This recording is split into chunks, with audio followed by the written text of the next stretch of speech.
população de Apuiarés. Hoje nós iniciamos a primeira edição do programa Papo Sério. Esse programa ele tem a intenção de dialogar com toda a sociedade apuiarense sobre desenvolvimento social, mas principalmente sobre inclusão social.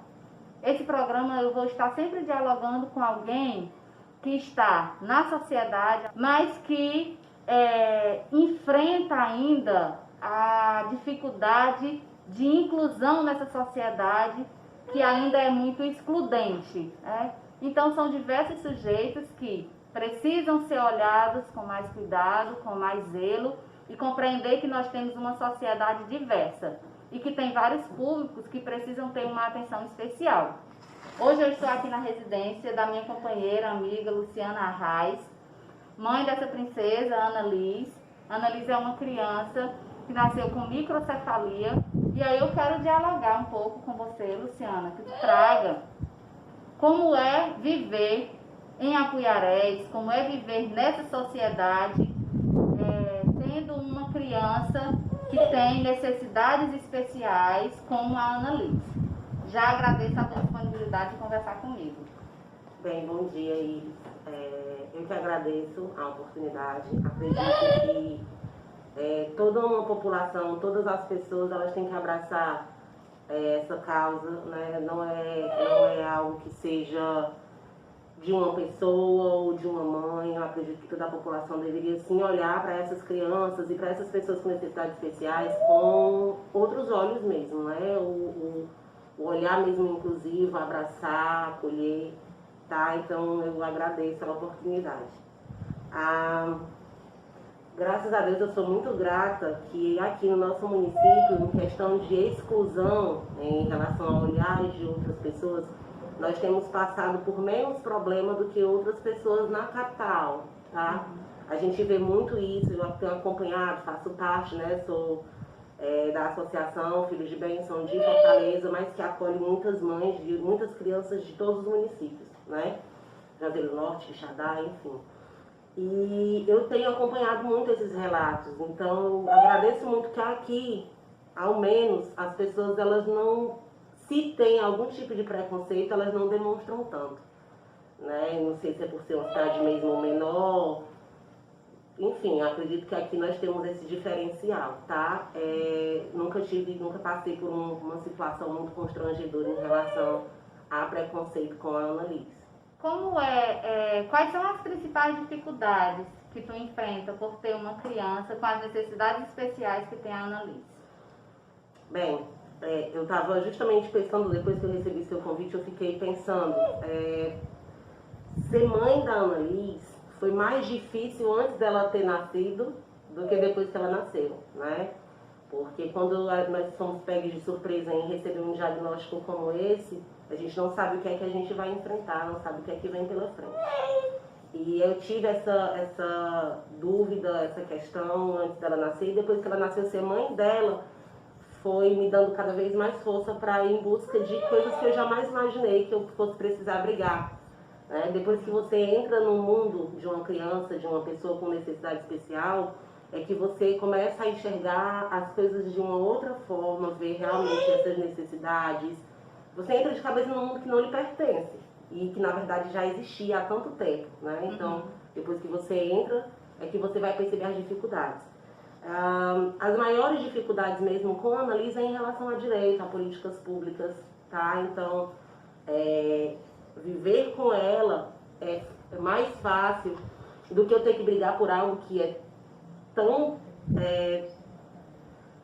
Direito negado. Direito negado, né? É algo que é direito dela e que a gente leva a porta na cara e que não, né? E isso em relação à gestão pública, né? Não tanto, como eu disse no começo, sobre as pessoas, mas em relação a coisas tão simples e tão básicas que a gente sabe que essas crianças têm direito e que são negadas.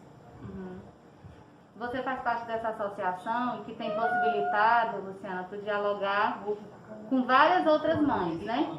Mas na nossa cidade, eu acredito que tu tenha esses dados. Tem quantas crianças que têm o mesmo, tem microcefalia, nasceu com microcefalia, como a Ana Liz? Tá, eu tenho que deixar bem claro que, assim, microcefalia ela é uma condição, tá? Uma condição neurológica. Mas o que causou a microcefalia da Annalise, que é outros fatores, por ser congênita, por ser desde o nascimento e tal, foi o Zika vírus, né? Então, hoje em dia a gente não trata mais uma criança que tem a microcefalia pelo Zika só apenas por microcefalia, porque a microcefalia ela pode ser causada por outros fatores, tá? Então a gente sempre fala que a Annalise tem microcefalia causada pelo Zika vírus, então hoje é considerado síndrome congênita do Zika.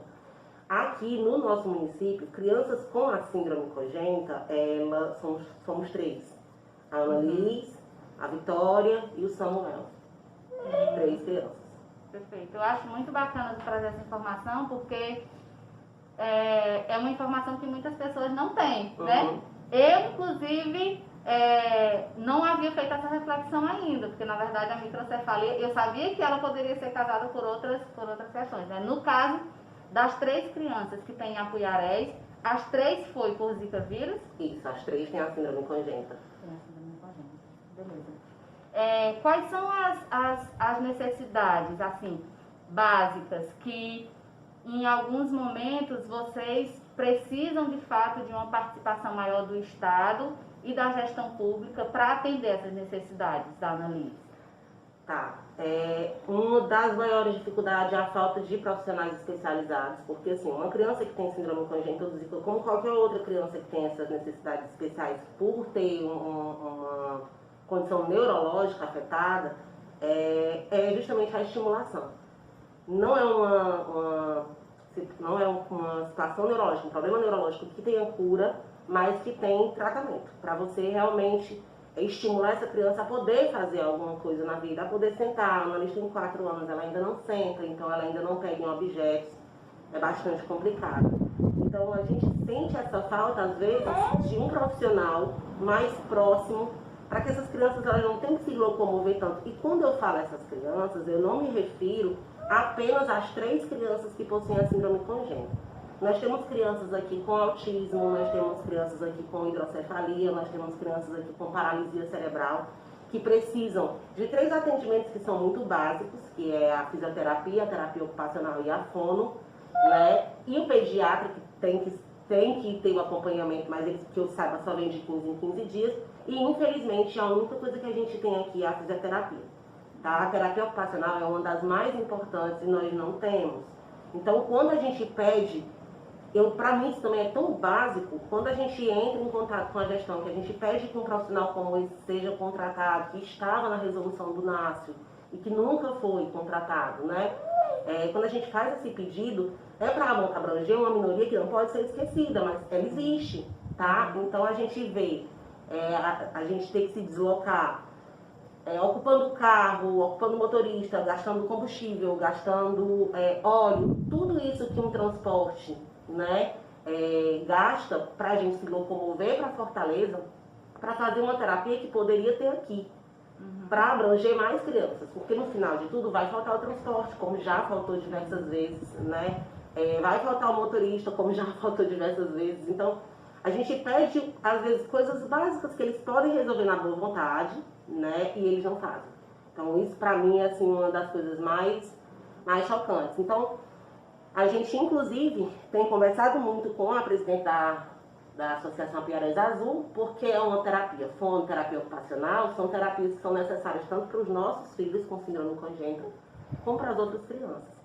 O que te enriqueceu com relação a aprendizados, mas também de fortalecer essa tua relação, tanto familiar, porque na verdade os cuidados com a Annalise não é só você que tem, né?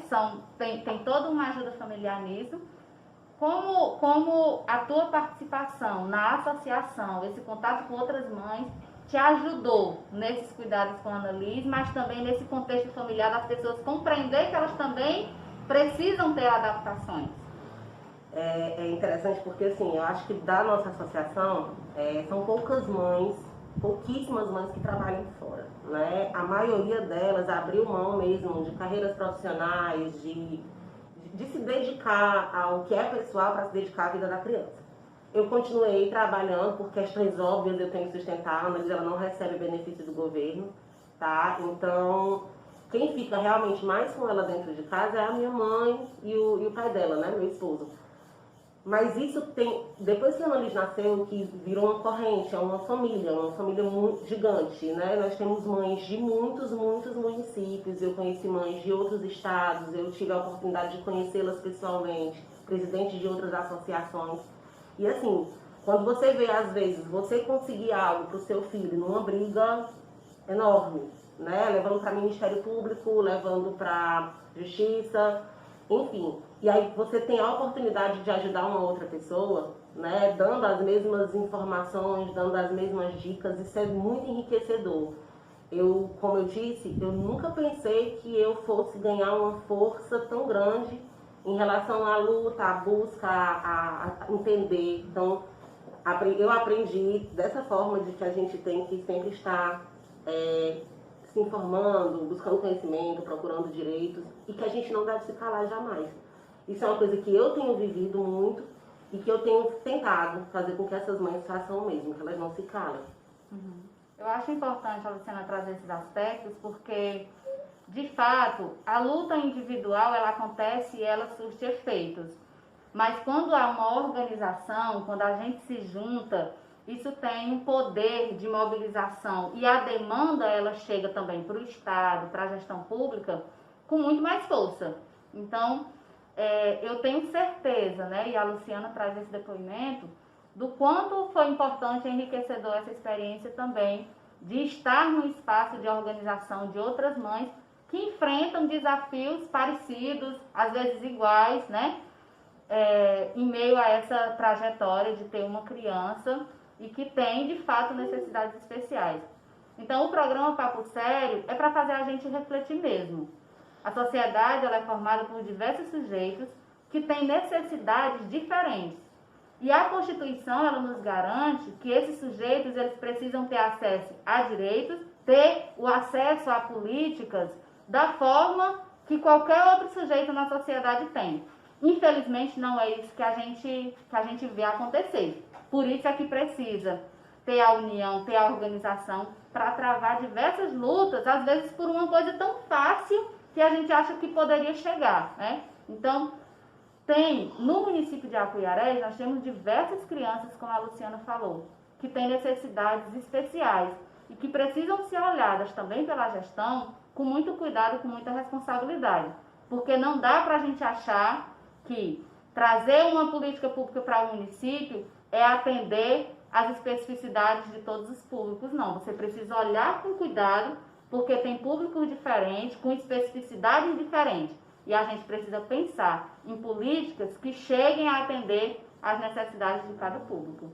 Eu quero te agradecer, Luciana, pela oportunidade do diálogo, pela partilha. Eu tenho certeza que outras pessoas se identificarão com a partilha que você fez. E o programa Papo Sério, ele tem também essa intencionalidade, que é de dar voz, né? É de possibilitar a fala e, para mim, a escuta das demandas desses sujeitos que formam a sociedade apuiarense.